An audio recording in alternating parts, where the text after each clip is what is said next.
बदलापुरातील प्रकरण त्यानंतर मुरुड रेवदंडा प्रकरणाने देशात संतापाची लाट असतानाच अल्पवयीन मुलींवरील अत्याचाराच्या अनेक घटना समोर येत आहेत।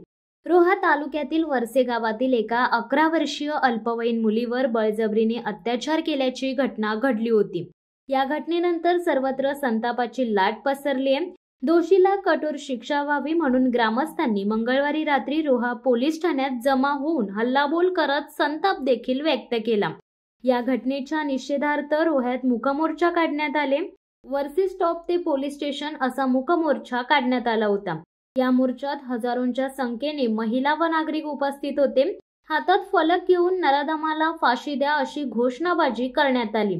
त्याचबरोबर पोलिसांना व तहसीलदारांना लेखी निवेदन देऊन सदर खटला लवकरात लवकर फास्ट ट्रॅकवर चालवावा व विशेष सरकारी वकील उज्ज्वल निकम यांची नियुक्ती करावी व आरोपीला फाशी मिळावी अशा मागण्या करण्यात आल्या आहेत। शासनाकडून या पोलिसांकडून किंवा डिपार्टमेंट आपली कशा पद्धती मागणी असेल काय सांगाल? हा जो प्रकार घडला माझ्या भाचीच्या संदर्भात हा खूप निंदनीय आहे। ज्या काही वासना नराधमांनी हा जो काही कृत्य केलेला आहे त्याचा तीव्र शब्दामध्ये निषेध केलेलाच आहे। आम्ही मूकमोर्चाच्या माध्यमातून देखील आम्ही निषेध केलेला आहे। आमच्या समस्त कुटुंबाच्या वतीने त्याच्यानंतर या रोहा तालुक्यातील माय भगिनीच्या वतीने आम्ही आज तहसील कार्यालय, प्रांत कार्यालय आणि रोहा पोलीस ठाणे येथे मूकमोर्चाच्या माध्यमातून या घटनेचा निषेध करण्यासंदर्भात आणि जलद गतीने फास्ट ट्रॅकवर SIT स्थापन करून ह्या जो काही हे जे काही घटना घडलेली आहे याला न्याय दिलावण्यासाठी किंवा त्या नराधमाला फाशी देण्यासंदर्भात किंवा त्याला आजन्म कारावास होण्यासाठी आमच्या परिवारातर्फून आम्ही हा निवेदन देण्यासाठी या कार्यालयामध्ये आलो होतो।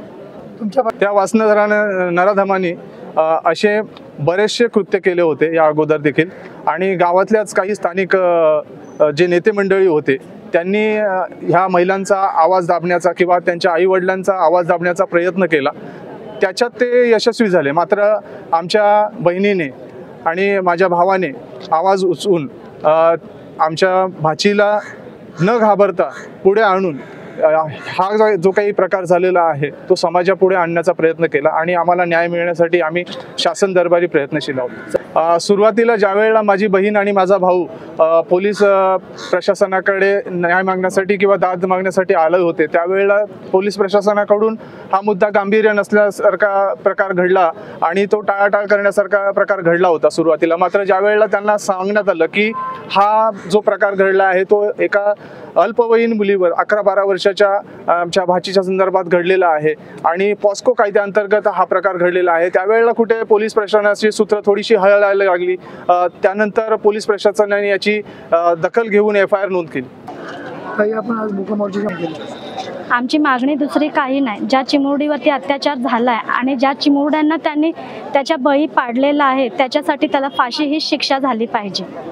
दुसरं काही आमचं मागणं नाही आहे आणि त्याला लवकरात लवकर फाशी व्हावी हीच आमच्या सर्व महिलांची इच्छा आहे। तुम्ही कोणीही नातेवाईक आम्ही पण तेच आहोत, आम्हालाही त्याची जाणीव आहे। आज आम्हाला सुद्धा मुली आहेत आणि तुम्ही कोणालाही उपकार मानून आले नाहीयेत कोणी, जेने जो आपल्या मर्जीने आलेला आहे। त्याच्यामुळे तुम्ही न्याय मिळवण्यासाठी जो प्रयत्न करा त्यासाठी आम्ही तुमच्या पाठीशी सतत उभे राहणार आहोत।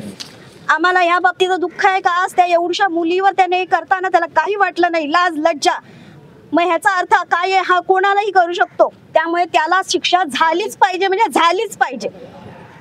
आज आमचे अश्रू नाही बाहेर पडले तरी चालतील, आम्हाला रडता आलं नाही तरी चालेल, पण आमचा आक्रोश आहे ना तुम्हाला शेवटपर्यंत लाभणार।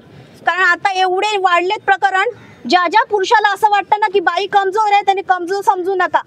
ज्या वेळेला ती पेटून उठेल ना त्यावेळेला कोणी राहणार नाही, सगळं खाक होऊन जाईल। एवढंच मला सांगायचं आहे, त्याला फाशी झालीच पाहिजे। सुरुवातीलाच पोक्सो कायद्यान्वये गुन्हा दाखल झालेला आहे साहेब। सुरुवातीला सगळ्या गोष्टी तात्काळ करण्यात आलेल्या आहे, कुठल्याही प्रकारची दिरंगाई झालेली नाहीये।